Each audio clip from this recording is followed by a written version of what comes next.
The divorce started on the day that everything became clear to me, which is when I discovered something on his iPad that like everything clicked into place. All of a sudden, everything that I had been confused about suddenly seemed clear.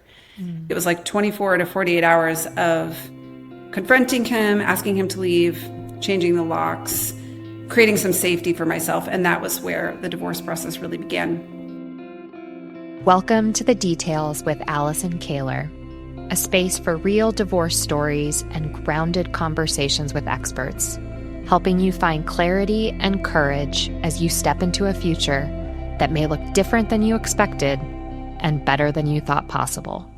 My guest today is Fallon. Allie is the best-selling author of multiple books, including Indestructible, a memoir that details her own divorce story, and 2 other books that she uses to help other people write their stories, including Find Your Voice and Write Your Story.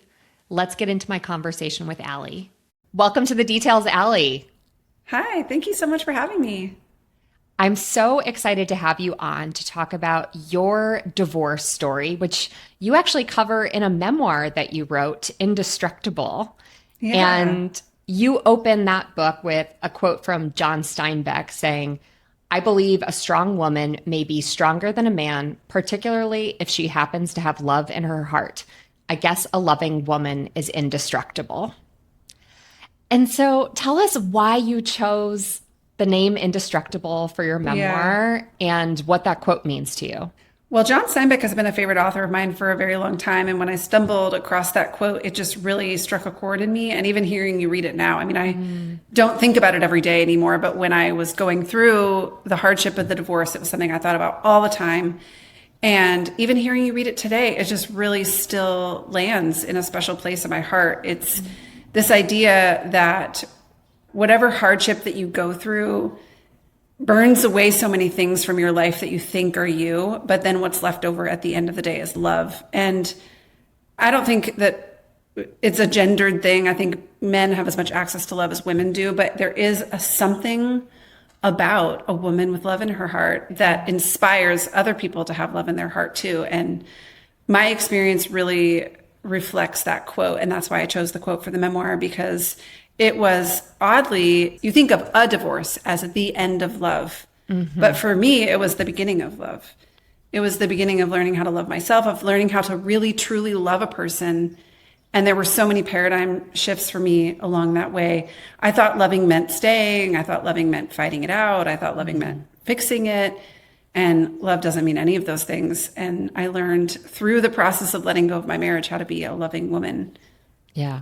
Well, I just finished listening to Indestructible on audiobook, and my takeaway was that the book was really a book about love. Yes, it's a story of divorce, but it's so much about love. And one of the things that stuck with me from the book is you say you can either be in love or in control, but not both. And so talk to us about what you learned about that.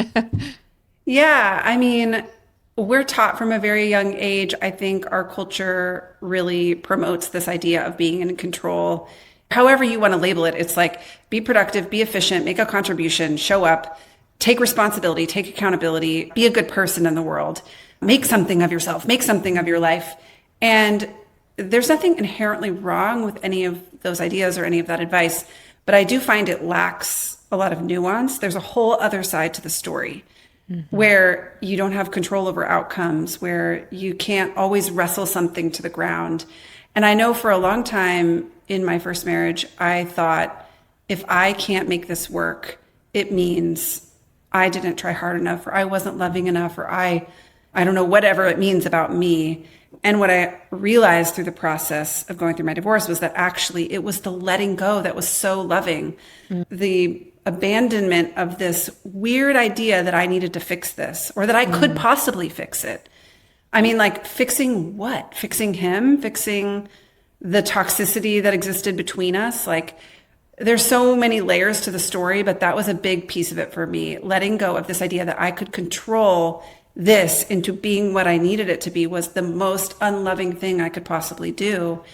And so I had to let myself flip the paradigm from loving means making him stay, it means making us work, Yeah. to loving means letting someone have their way. Yeah. So take us back into your story. The book details your marriage and your divorce to JD. Yeah. But for those that have not listened or read the book, tell us the story of your divorce. The divorce really started on one day. I mean, if I tell the story of the marriage was 4 years of like lots of toxic cycles, same kind of things over and over again. But the divorce started on the day that everything became clear to me, which is when I discovered something on his iPad that like everything clicked into place. All of a sudden, everything that I had been confused about suddenly seemed clear. And so that day, all of a sudden, like that clarity gave me courage. It gave me confidence. It gave me clarity to move forward. And I just, in one day, made the decision, asked him to leave the house, changed the locks on the house. There was a whole series of events that happened within like 24 hours, if I remember correctly. It's been a long time. It's been over 10 years since this happened. This was in 2015. But if I remember correctly, it was like 24 to 48 hours of confronting him, asking him to leave, changing the locks, creating some safety for myself. And that was where the divorce process really began. That was the start of it. And then it was like any divorce, a long saga of arguing and figuring out and feeling like, is this, in the moment I felt such clarity. I remember that. And then later I would feel, am I really doing the right thing? Oh no, what if this happens? What if this happens? What if this happens? And I just kept coming back to that moment of clarity, realizing like in an instant, I knew what I needed to do and I did it. And you don't have to share what was on the iPad necessarily, but what was it about that moment that brought the clarity? What were you missing before, and what did that allow or spark in you to move forward in a different way? It always felt like there was a missing piece to the story. So we were together 4 years total, married, and then we got married very fast. So I think we were dating and engaged for 6 months or something like that. It was very short. So then we were married for 4 years. For the last 18 months of that 4 years, we had been in therapy together, working through our issues, And it just felt confusing to me because I was like, we're working through our issues, but then things aren't changing. It felt like there was something I was missing. And later I learned about gaslighting, and I'm like, oh, there was something I was missing. My body was screaming at me, there's something you're missing. Yeah. And I was just being lied to. And so that's why it was so confusing. And in fact, one of the pieces of advice that a friend gave me that really helped me to have the clarity in that moment was, when you feel confused, you can almost be sure you're being manipulated. Because, he was pointing out to me, Allie, every time you come over here, and you talk with us about what's going on, you know for sure what you want to do. And then every time you go talk to him, now you're confused about what you want to do. That confusion is manipulation. There's something happening in that moment that suddenly makes you feel confused about something you were clear about 5 minutes ago. Yeah. And once he alerted me to that pattern and I started realizing it, I was like, oh, yes. Every time I talk to him, I suddenly feel confused. But then when I'm not in his presence, I feel very clear about what I want to do and very clear about who I am. And so I think there were two things on the very surface of it. What I saw on that iPad, I felt like gave me an out that I really should have had sooner. Like I already had a lot of reasons to leave, but for whatever reason in my brain, for a lot of reasons, it didn't feel like enough to me. And when I saw what I saw on that iPad, I was like, oh, now I don't have to stay. Yeah. So it just gave me, that was like on the very surface of things. It just gave me an out. But below the surface, I was also like, oh my God, I've been gaslit. I've been lied to because I was not operating with the true facts of the situation. All this time, I've been giving my all to this person, giving my heart to them, and I have not been receiving the same. And so we've been building this whole foundation on a lie. And I was just like, I'm not doing that anymore. I'm done. Yeah. So I think that can be such a hard part of it for so many people, is that wrestling with the decision of like, this just doesn't feel right, but we're working on it. And I don't think anybody wants a marriage to end in divorce, right? That's not the target outcome, right? But people work on it, but they stick in this sort of confusing swirl of emotions. And sometimes people get that clarity in that moment, like you had an iPad, and some people don't, Sure. and they still have to get to that decision. But I think one thing that struck me from the book in so many pieces, and you said it earlier, something about like your body or that sensation, that was a kind of key theme throughout the book, was sort of learning to trust yourself. And it seems like Yes. that came through the body and specifically yoga. Can you talk to us a little bit about how you started to tap into that? This is wild. I had forgotten about this thread to the story, but this was a big, big part of the story. This was the end of 2015 was the day of clarity. So backing up, so it was like November. If you back up in September of 2015, I was like, you know what? I'm going to get in shape. It's like, I haven't really been like in my good workout routine. I'm going to get in shape. So I found this yoga studio that was right down the street from me and decided I was going to go start taking hot yoga classes. I actually convinced my husband at the time to come with me. So he came with me to that first class. Have you ever taken a hot yoga class? Yes. Okay. It's so sweaty. It's intense. And if you've never done it before, like they tell you on your first time, your goal is just to stay in the room. Yeah. Which is a really profound metaphor when you think about it. But, without getting too sidetracked by that, we went to our first class. I fell in love. I was obsessed. I was like, this is exactly what I've been looking for. This is for me. And I started going multiple times a week. That was his last class that he ever took. So he just like off ramped right there. So to me, there is no accident that this truth came into my awareness 2 months after I started doing yoga, because yoga is about embodiment. It's about reconnecting you to your own wisdom. And when I look back, I'm just like, there's just no way. I had been living in this lie without seeing the truth for years. I probably would have kept doing that if I hadn't had this opening through yoga. I mean, there are other ways that you can get that opening. Yeah. Many other ways. And writing is one that I'll talk about. But yoga for me was the opening. It was the portal that allowed the truth to come in. Like, I had always had access to his devices and I knew his password. How come today did I find this on the iPad? It's because my system was finally ready to see the truth and believe it. And so I think that's a really big part of it. And yoga became such an important part of my journey along the way of relearning how, or maybe learning for the first time, how to really trust myself, how to know what I know. And when your body speaks to you, how to know that our bodies don't know how to lie. I mean, they might not always interpret situations perfectly, because if you think about it, your body's communicating without language. So it's communicating to you through sweaty palms or a fast heartbeat or something. And then you have to translate that into language. Yeah. And so sometimes in the translation, things get off, but like you might feel when you're with a person, your heart rate speed up, and you might interpret that as, oh, this person's unsafe. It actually might just mean there's a magnetic energy between the two of you and you feel connected to this person. So there's so many different interpretations that we can have of what our body is saying, but our bodies don't ever lie to us. They don't know how. They're always communicating something important. Yeah. So you have this moment of clarity. And from this point, it might be like people could assume, oh, she's empowered. She moves forward. She starts her new life. But so much of your book is really the healing and the processing of what happened. And I think when we first met, you said that first year was sort of like survival. So it was. Take us into, after that moment of clarity, what you were experiencing. Well, there's a recovery on the other side of narcissistic abuse that I didn't know anything about. So I just thought, he's not been faithful to me. He's not been honest with me. This is my opportunity to leave this relationship that has in many other ways been miserable to me. So that was like my full understanding of it at the time that I left. I immediately, through a series of synchronicities, found this therapist who specializes in helping women recover from narcissistic abuse. I didn't know at the time.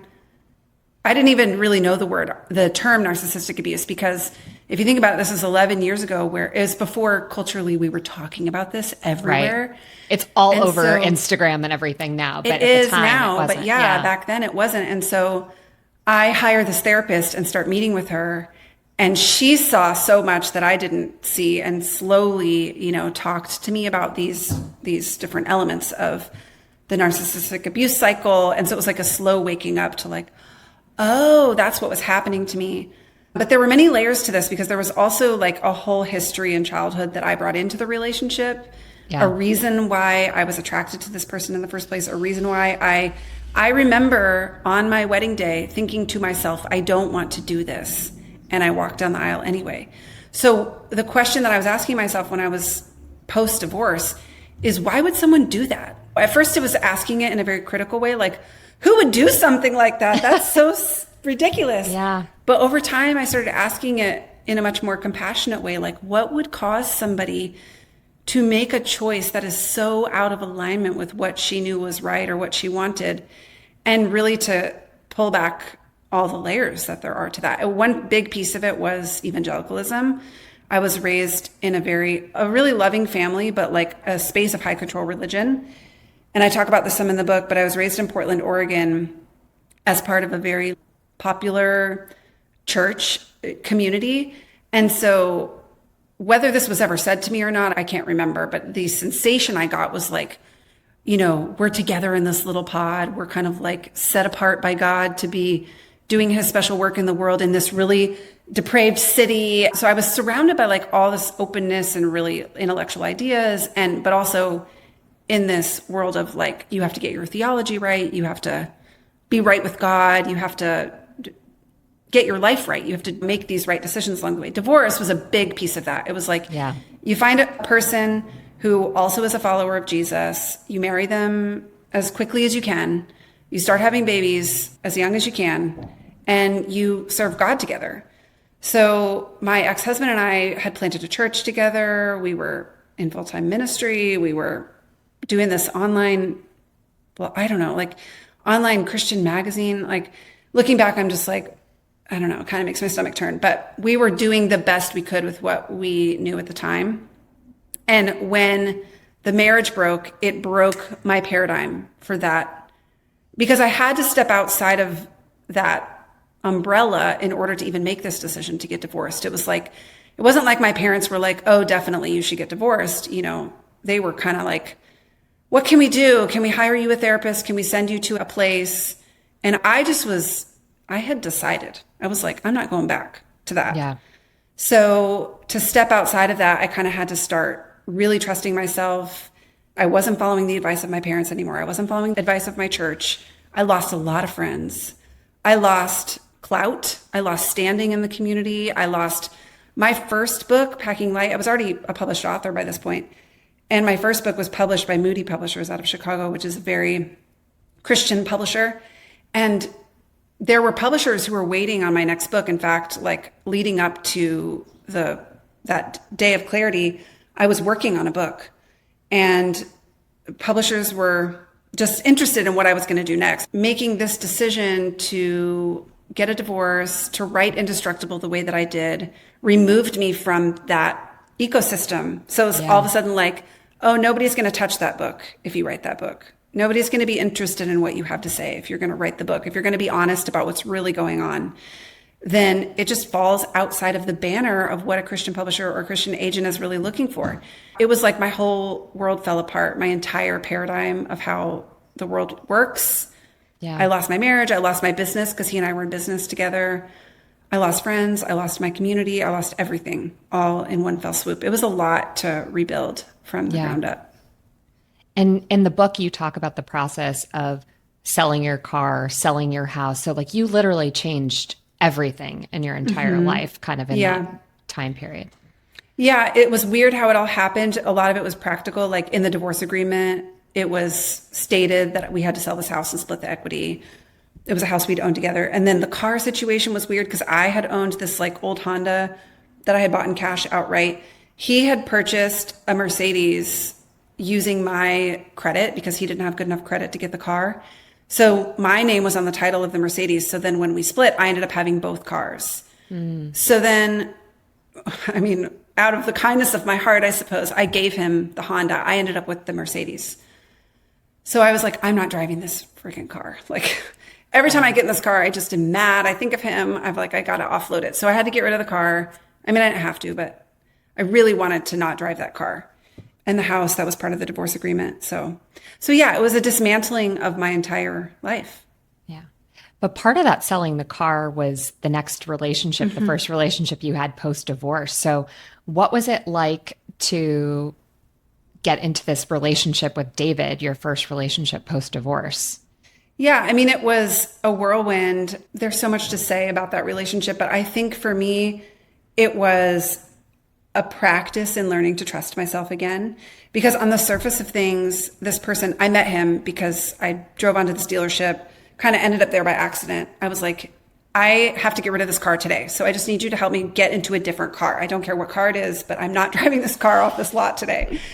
And this man, David, who was the used car salesman, just started helping me and was being so kind to me. And you know, like the trope about used car salesmen is like, it was the opposite of that. He was so kind to me and generous and seemed like he just genuinely wanted to help me. And there was this magnetic connection between the two of us. It just felt like, I get you, you get me. And it felt like he helped me out of the goodness of my heart, even though he wasn't going to benefit from it, because whatever car I was getting was just this lateral move. So it wasn't like he was getting a big commission check. And that was the start of this relationship with him. He was really, on the surface of things, all the wrong, like the totally wrong person for me. He had been married 2 other times. He had 4 children of his own. His oldest daughter was not much, I mean, younger than me, but he'd had her at a very young age. I think he was 19 or 20 when she was born. So she was, what would she have been? 19, 20 at the time that I met him, and I was 32. So it just was like, I'm like, oh, my parents would hate this. Like everybody that I know would tell me not to do this. But it was 2 things. Number one, he really loved me, not in a way where he, you know, was like, I'm going to partner with you forever. We're going to commit to each other. I'm going to take care. It wasn't like that. It was like, he just loved me in the moment. He just took care of me because even though he didn't have anything to gain from it. And 2, the second piece was, it was about me trusting my own intuition with him without needing to make a plan for the future or, you know, explain to anyone. Like, it was just about me trusting my own body to know what it wanted to do, you know, to know when it was time to love him and when it was time to go. So to this day, I'm so thankful for that man, that he came into my life. I mean, he would tell me even from the very beginning, he's like, I'm not the right guy for you. Like, you need to go find someone who you can start a family with. Like, he's like, I'm done having kids and you deserve that. He was right about all of it. You know, even though at the time I was like, didn't want to let this go because I was just soaking up all of that love that he was giving me. But he would often say to me, like, you're going to find someone else. You're going to get married. You're going to have your own kids. And he was right about all of that. Yeah. And I'm so grateful to him for just, you know, for being there and for having that clarity and for loving me for that period of time. Yeah.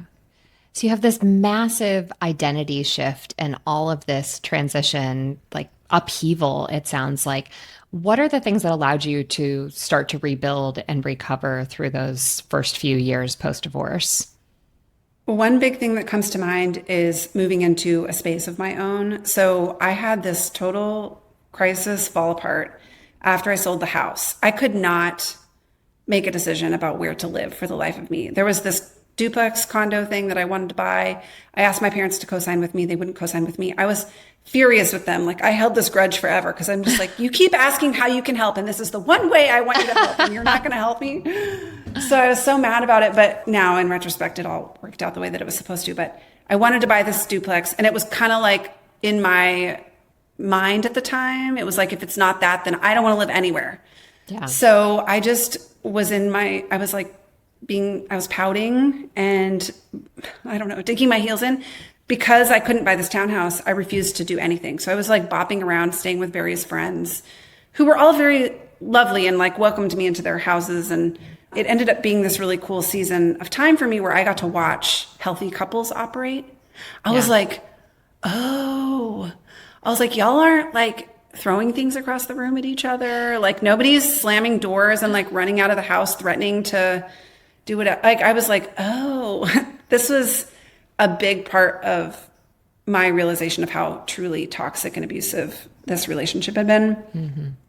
So it was such an important time. But then at the end of that, I finally was like, okay, I'll move into an apartment. So this was I was just in such a bad way. I was having a really hard time. I drove into this apartment complex that's right over in my neighborhood and just walked in and was like, tell me, what do you have? I need to move into somewhere like tomorrow. And so I signed the lease on this apartment, tiny little like 500 square foot thing, and moved into this apartment. And I remember getting the keys and walking in and falling on the floor and sobbing. And I was crying and crying and crying. And I called my therapist. I was like, something's wrong. I can't stop crying. All I do is just cry and cry and cry. And she's just like, yeah, yeah. Let yourself just cry and cry. You finally have this space that's yours. You know, shed your tears to water this ground that you're on, because it's really fertile ground for something new to grow. And that was really, this is a full year. So this is Thanksgiving, either day after Thanksgiving or right in that Thanksgiving weekend that I moved into this new apartment. So a full year after I had kicked him out. It was like November to November of 2015 to 2016. And I was like, I'm supposed to be better by now. Like, it's a year out from this situation. Like, I thought I'd be like healed and cured. And here I am sobbing on this apartment floor with no furniture. And it was just like, okay, this is the start of something new. And I'm going to just build from here. And I just slowly built my life in this tiny little 500 square foot apartment. And it ended up being the best thing for me. It really did. It was a beautiful, beautiful time of life. I lived right up the street from the yoga studio. I kept going to yoga. I would go every day to the hot yoga studio, doing yoga all the time, finding my voice again, finding myself, rethinking everything that I ever, writing the memoir. Yeah, a lot of really beautiful things happened in that time. What was the process of writing the memoir, and what did that unlock for you in your healing journey? I realized shortly within that year, between November and November, that I was not going to be able to write the book that these Christian publishers were expecting me to write. And I suddenly was like, I have to just write this story of what's happening to me. I have to just write about what's unfolding in my life. I couldn't not do it. I just was sitting down to the computer and that was what I wanted to write. And I was still at the time delusional enough to think that maybe once the manuscript was finished, people would see it and they would be like, oh, this actually is a really beautiful, look, she's talking about love. Maybe these Christian publishers would still be interested. And it was like a slow letdown over time. You know, my agent was like reading the samples and like, I can't represent you on this book, you know, all the best to you, but like, I'm not going to shop this to publishers. And I was just slowly realizing, oh, this book, if I'm going to publish this book, it's going to have to be through another channel. And yet I just kept going and going and going. It was like I could sense that writing this book was healing me. And that was the most important thing. And this, by the way, is where my current present day work has all been born from this experience, because originally I was like climbing the publishing ladder. I was going to flip the publishing world on its head. I was going to be this amazing, you know, this like best-selling author. Those are my goals for myself. And then through this experience, I was like, oh my God, this process is life-changing. I literally lifeboated myself out of this crisis by writing my story. And I was like, people need to do this, you know, like, I'm like, who cares if you ever publish? Like, who cares if anyone ever reads this, you know? Indestructible did end up getting published. And I did a huge like book launch party for it. And it was just such a special day for me, because everyone who I loved came to support me, and we did these writing exercises together. And it felt like the end of all the trauma and drama. It felt like, okay, something new is starting now.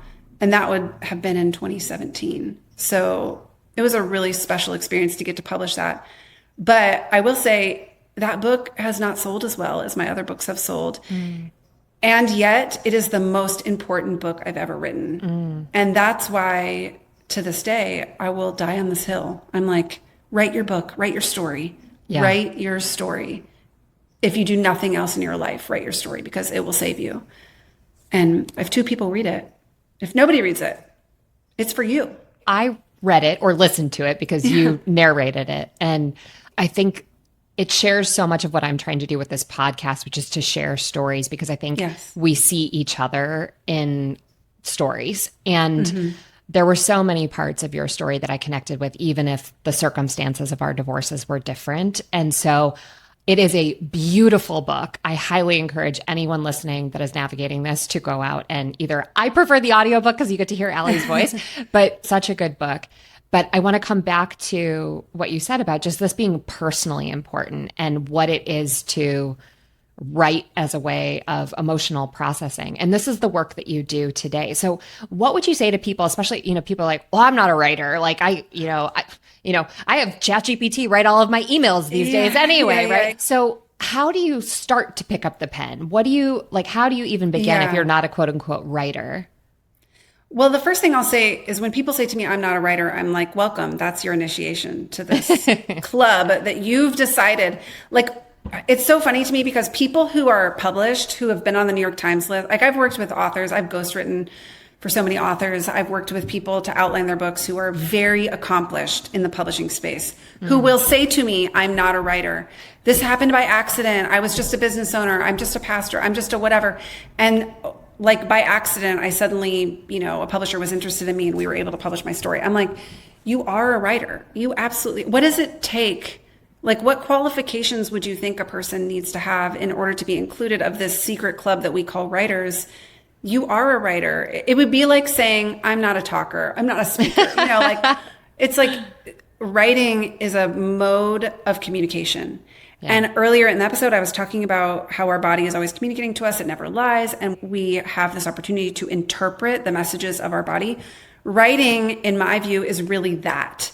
It's teaching you how to interpret the messages that are always coming through you, coming through this vessel that is your body. So, my work as a ghostwriter is about really taking the essence of a person and making sure that essence comes through on the page. We've all read a book where it's like, okay, the information is there, but it's dry, it's boring, it's not fun to read. There's no real voice.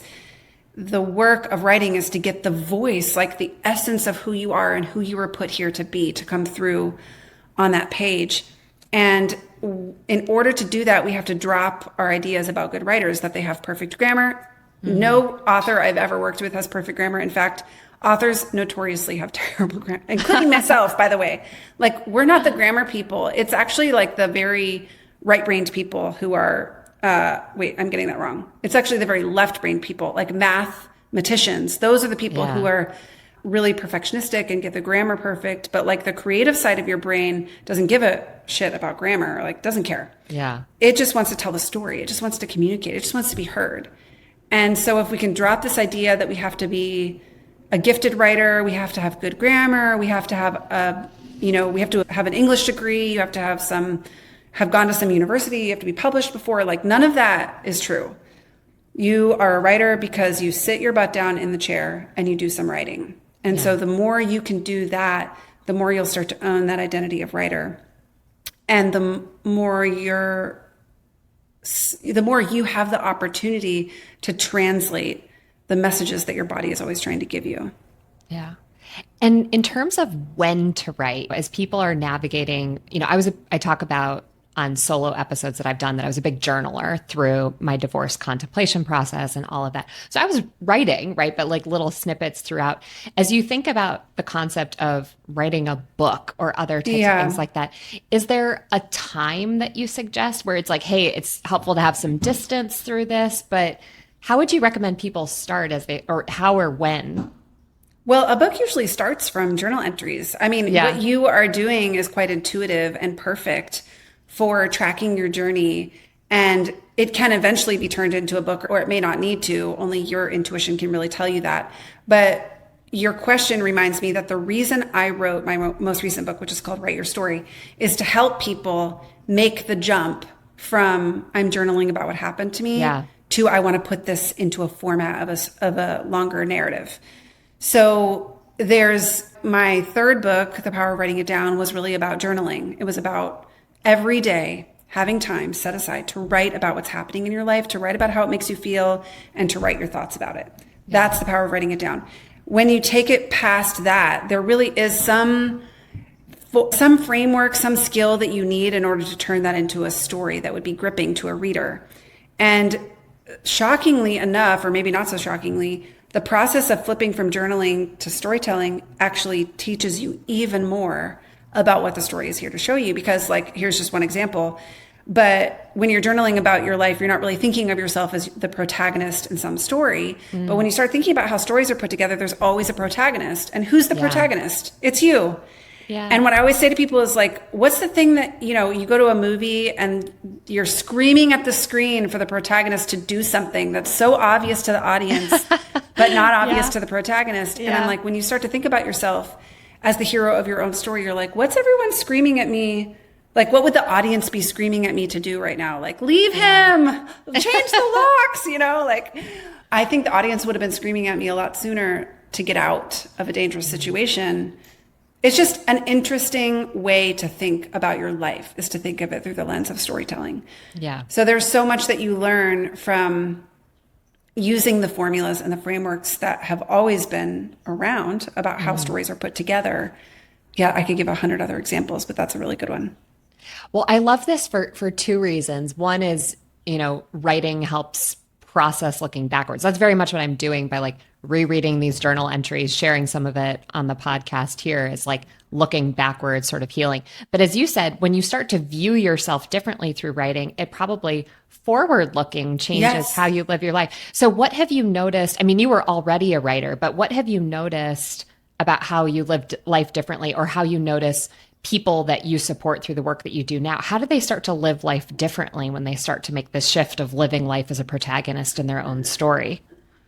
Well, I think the biggest shift for me was seeing the amount of agency I had in my own story. I mentioned that realization that on my wedding day, I had been really thinking to myself, I don't want to do this. But what I realized from writing my story is, if I'm the protagonist of the story, I'm the hero of the story, who moves the plot forward? The plot literally does not move forward until the hero acts. And so you're the one moving the plot of your story forward. If your story is stalled, it's because you have stopped taking action. So sometimes that means take action and let yourself be wrong. Take a stupid action. Just do something to break the pattern and to break up the stagnancy and get the story moving forward. Sometimes it means taking the obvious action, like, this relationship has been toxic from the minute you met him, just like, what are you waiting for? You never wanted to do this anyway. It can mean different things for different people in different stories, but I do think it's a very interesting vantage point to look at yourself as the hero of the story, because the only way the plot moves forward is when the hero takes action. So for me, it was about really seeing, oh, I have that much agency. I get to decide how I want to architecture my life. I get to decide what I want this to look like. I don't have to follow anyone else's rules. And I mean, there's even now, the life that I have now, I feel like it's collaborative with my husband, and we have 2 beautiful children, but I have built this life with him, like the way that we've wanted it to be. And not everything has gone our way, and, things come out of left field and whatever, but it's a really beautiful life that I feel very proud of. And a lot of that has to do with learning to see my life through the lens of narrative. Beautifully said. As we wrap up today's conversation, what do you hope listeners take away from this most? I think the biggest thing, well, I'm biased. I think the biggest takeaway is just get started writing. There will be people who are listening who hear that advice and go, I've never thought of that before. Maybe that could be a good idea. Like, I think of my husband, who's not, I've been nagging at him from the moment I met him to be like, writing every day and writing morning pages. And I'm like, it's amazing. It'll change your life. Yeah. And he just recently started doing it. And he's like, you were right. Like, this stuff is really powerful. I'm like, yeah, I've been telling you that for 7 years. But I do think there's different people who have different interests. Like, there will be some people who are listening who will go, oh my gosh, I've always wanted to do that. I've thought about this 100 times, or I used to journal and I stopped journaling. Whichever one sounds more like you, it's like, now's the time to start writing. It is the most powerful thing you can do to change your life very quickly. We recently started doing morning pages again. I picked up The Artist's Way by Julia Cameron, and I convinced my husband, my mother-in-law, and my brother-in-law all to do it with me. So we're all doing it together. And it's wild. Like, we've been doing this for 5 weeks now. So just over 35 days or whatever that is. And the changes in every single one of our lives, I'm like, I forgot. Like, I fell out of the routine of writing for a while, and we started doing it again. And I'm like, everything is happening because you're listening to the transmission, the messages that want to come through you. Not to make it sound too woo-woo, but I do believe like there's an essence that wants to come through you. It's your dharma, your purpose, your unique way of being in the world. And most of us are blocking that. and choosing not to listen to it because we're following the patterning and the programming that's just kind of fed to us. And so if you can find a way to reconnect with it, like for me, it was walking into that yoga studio that opened the portal. And all of a sudden I was like, oh, what have I been doing all this time? Yeah. Writing is one of those things that opens the portal without fail. Every single time it opens the portal to who you're here to be. And so it's just such a powerful, free resource that's available to anybody who wants to take advantage of it. Yeah. Well, if people are in one of those two camps and they're excited to start this process, you offer so many resources. So where can people find you? Tell us more about the books, and we'll link it all in the show notes too. But best place to find me is Instagram. That's where I'm the most active. My handle is at Allie Fallon, so ALLYFALLON. And my first book is called Packing Light. You can get that anywhere books are sold. Indestructible, like you mentioned. Then The Power of Writing It Down was my third book. And then Write Your Story is my most recent. Amazing. We'll put the links to those in the show notes. I personally have been curious about writing, and, I was like, should I write a Substack? Should I, but I think it's such a powerful tool. So thank you so much for sharing about your own story, for your process, and guiding us all to find our inner writer. Thank you. Thank you so much for having me, Allison. This has been so fun. I'm so grateful to get to know you and to be part of this really cool thing that you're doing. I second your reasoning for this, that people connect through stories. I think it's such a beautiful thing that you're doing. So thank you for including me. Thanks for listening to my conversation with Allie. I hope it inspired you to pick up the pen and start writing, even if you don't consider yourself a writer. For more stories like these, be sure to hit that follow and subscribe button, and we'll see you next week on The Details.